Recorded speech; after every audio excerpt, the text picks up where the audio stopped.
Hi, I'm Jayne Vanderstelt, and I want to speak for a minute on the topic of being very intentional with your life versus adding things to your life. And if you're like me, the thought of even adding to what is in my life right now is excruciating. And we just simply don't have the time for it. And especially if it feels like it's something that's forced, if it's not a natural rhythm of your life.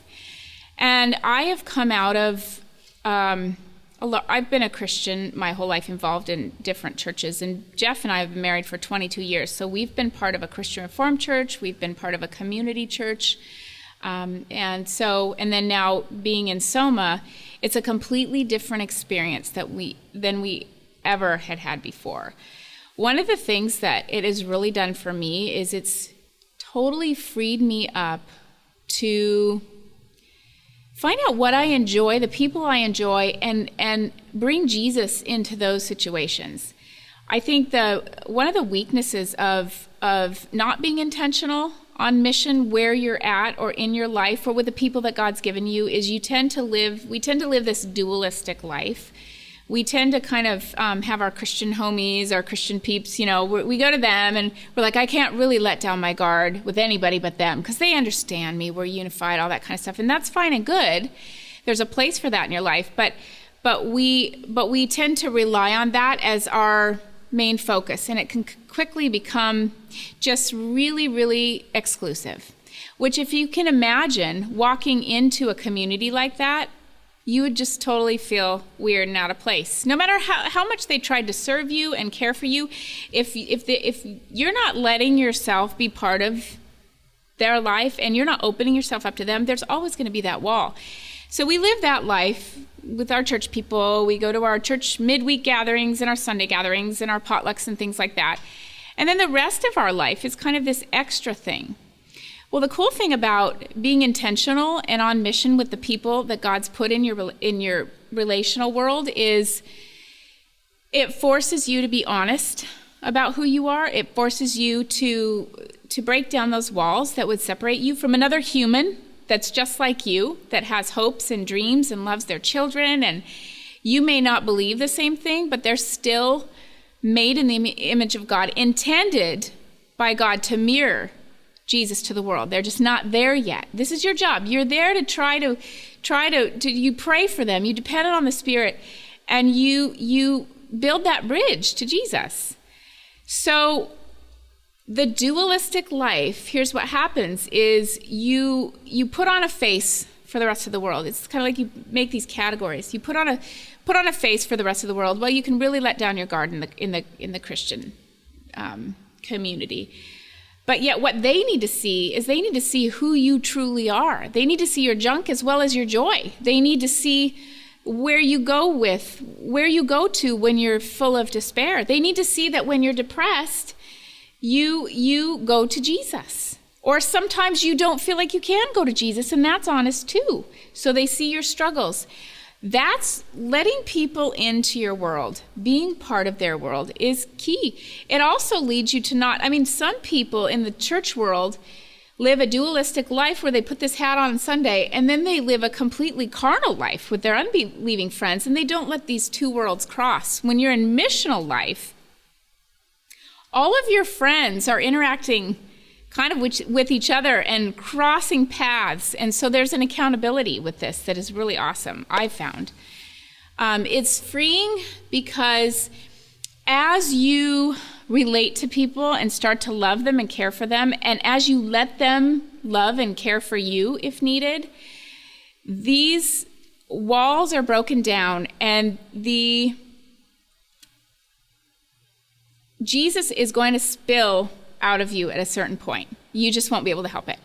So one of the biggest things that keeps Christians from really wanting to live missionally is they're afraid to talk about Jesus.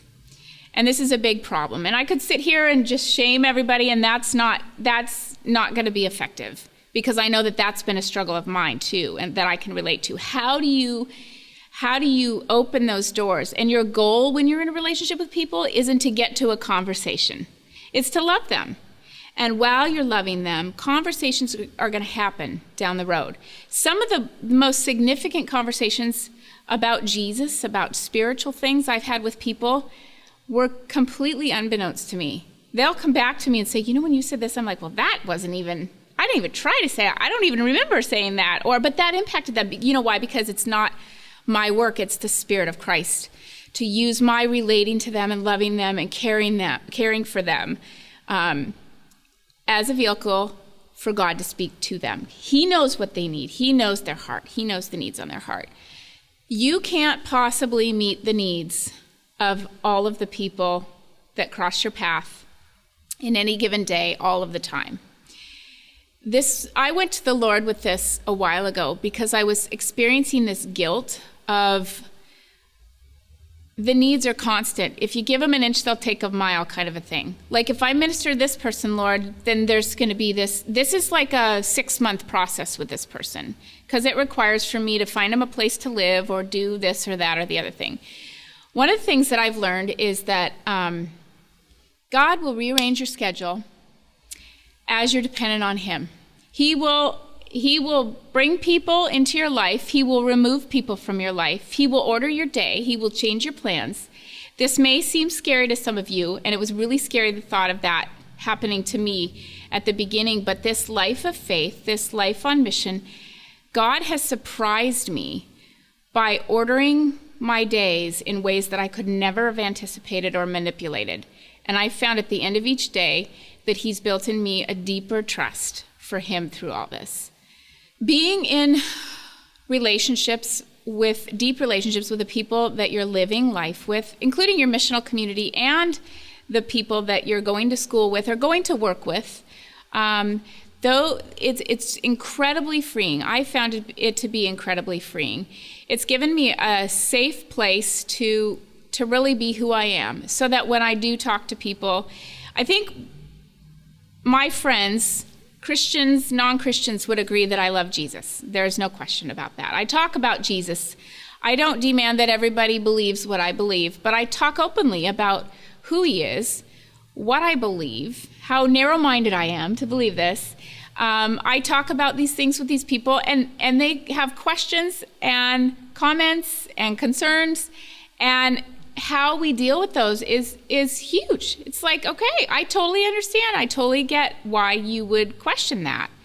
But here's the cool thing, and I want you to remember the dimension in this whole thing is spiritual. You have the living God that's using you. This isn't a human argument. It's not a human job. It's not a human task. It's a spiritual thing. So God isn't always going to open your eyes in the moment to what he's doing through you. Your job is to submit to Jesus, to surrender to him, and say, Jesus, I am your hands. I am your feet. I am your voice. Use me in accordance with your will to serve the people that you've placed in my life. The time commitment to living missional, there's a big misconception with that.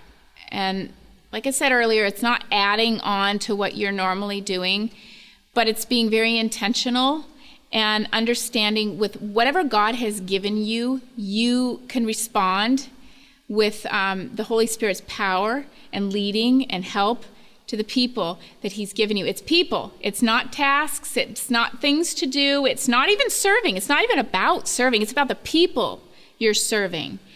And respond to those people in a way where you don't look at them as impeding on your life or they're a project. But if you're ministering to a person and it's going to take them, you think their situation is hopeless and it's going to take you all this extra time and work, and I'm actually in the middle of that right now with somebody trying to get her some help to even live. These are time-consuming things, but it's what we're supposed to be busying our time with. And to understand God's heart for these people is going to be crucial for you to even develop a love for them. If you're not living this dual life, it's very, very easy for Jesus to spill out of you in these conversations with people. So my advice is to start where you're at. Start where you're at. If you're at the place where you have 0 friendships, get a friend. If you're at the place where you already have friendships with Christians, practice on the Christians. Ask your Christian friends, do you have any unbelieving friends that we could go have a drink with or go to dinner with or go to coffee with? If you have unbelieving friends but you're too afraid to talk, start moving closer to them. Start getting a little bit more deep. Not with the agenda to have a spiritual conversation, because every step in the process is spiritual. Every step in the process is sacred to God. And you'd be surprised at what he's going to do in your life in the process of that. But just pursue people in a way that is led by the Spirit and saying, Jesus, what is it you have for that person, and how are you going to use me? My hands, my feet, my voice. How are you going to use me? I want to be used by you. And let the Spirit lead you.